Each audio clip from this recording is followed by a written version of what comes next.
انت عمرك فكرت ليه في ابلكيشن سهله ومريحه في الاستخدام وابلكيشنز تانية تخليك تزهق وتقفلها بعد دقيقه؟ عمرك فكرت ازاي في شركات بتكسب ملايين بس لانها صممت تجربه مستخدم ممتازه؟ السر هنا في اليو اي واليو اكس والبرودكت ديزاين. لو حابب تدخل في المجال ده وتعرف اهميته وازاي الناس اللي شغاله فيه بيأثروا بشكل مباشر على المنتجات اللي بنستخدمها كل يوم، كمل معايا للاخر.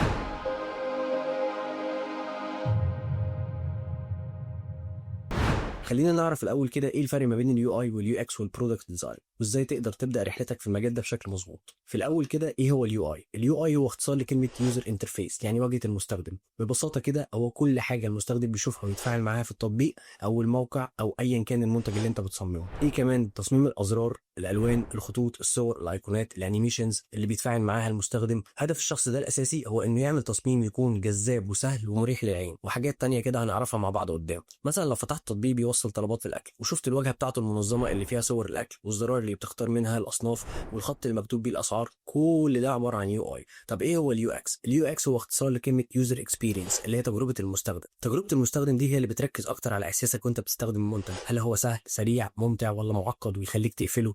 تجربه المستخدم بتتعامل مع رحله المستخدم الكامله من لحظه فتح الابلكيشن لحد ما اليوزر يحدد او يوصل للهدف اللي هو عايزه. تجربه المستخدم بتشمل حاجات كتير زي ابحاث المستخدمين، بنجرب فيها الحلول وبنعمل فيها اختبارات عشان نضمن ان المنتج سهل وبيحقق الهدف صح. مثلا لو فتحت تطبيق توصيل اكل بس ما لقيتش طريقه تدفع بسهوله او في خطوات كتير معقده عشان تخلص الاوردر بتاعك، هنا كده تجربه المستخدم او اليو اكس سيئه جدا. حتى لو التصميم شكله حلو بس هي التجربه سيئه جدا وهتخلي اليوزر يقفل الابلكيشن وطبيعي يروح لاي ابلكيشن تاني سهل في الاستخدام، وكل ده بيحصل في اقل من دقيقه. طيب ايه هو البرودكت ديزاين؟ البرودكت ديزاين يعني تصميم المنتجات. تصميم المنتج ده بقى اللي بيجمع ما بين اليو اي واليو اكس ومعاه حبه حاجات حلوه كده. البرودكت ديزاينر هو الشخص اللي بيركز على الاهداف التجاريه للمنتج وبيتاكد ان اليو اكس واليو اي ماشيين صح، مش بس ان المنتج شكله حلو وتجربته سلسه وناجحه، لا بيشتغل على انه يحقق ارباح وبيدور على المشاكل الحقيقيه من كذا جانب. مش بس كده، الشخص ده كمان بيشتغل مع الديفلوبمنت تيم وبيشتغل مع الماركتنج تيم عشان يقدر يفهم كويس احتياجات السوق ويقدر يحلل البيانات ويقدر ياخد قرارات مهمه لصالح المنتج. مثلا لو شغال على تطبيق توصيل طلبات ومبيعاته بتقل، البرودكت ديزاينر ممكن يدرس المشكله ويقترح حلول زي تحسين تجربه الدفع. مثلا شايف ان عدد المستخدمين بيقل في خطوات معينه، بيفضل وراها لحد ما يعرف المشكله فين ويساعد في حلها. مش بس كده، كمان بيفكر انه يضيف فيتشرز جديده عشان يجذب عدد اكبر من اليوزرز. طيب ليه المجال ده مهم قوي كده وليه تبدا فيه؟ اولا الطلب عالي جدا على البرودكت ديزاينرز واليو اي واليو اكس، وغالبا بيطلب مصمم يو اي يو اكس على طول. تاني حاجه فرص الشغل حلوه جدا في المجال ده، سواء كنت هتشتغل في شركه او انك تكون مصمم فريلانس. تالت حاجه وهي الاهم بالنسبه لي هي انك فعلا بتاثر على حياه ملايين المستخدمين من خلال تصميماتك اللي انت بتصممها،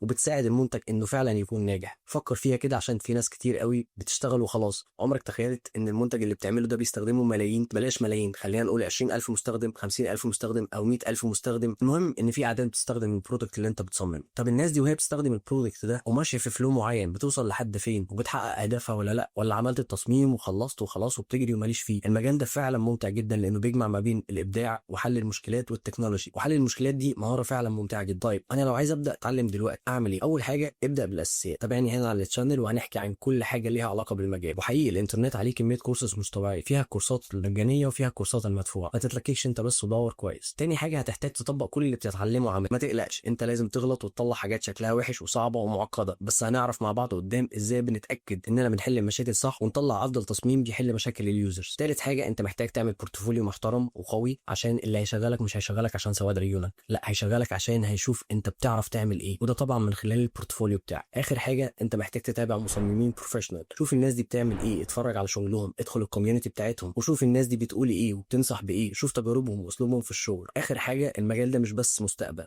ده صناعه بتاثر على حياتنا كل يوم، ولو عايز تبدا فيه ما تستناش وابدا من دلوقتي. الحلقه الجايه هنتكلم فيها اكتر على الفرق ما بين البرودكت ديزاين واليو اي واليو اكس، بس بشكل اعمق شويه وتفاصيل اكتر. شكرا لكل اللي كمل لحد هنا، وشكرا لكل واحد شجعني وساعدني اني ارجع اكمل من تاني، اللي بعت لي مسجز واللي كتب لي كومنتس، بجد بشكركم جدا، وباذن الله هرجع اكمل من تاني ونوصل لاننا نكون مصممين بروفيشنال. بس كده، استناكم تكتبوا لي في الكومنتس ايه المواضيع اللي حابين نتكلم فيها الحلقات الجايه. سلام.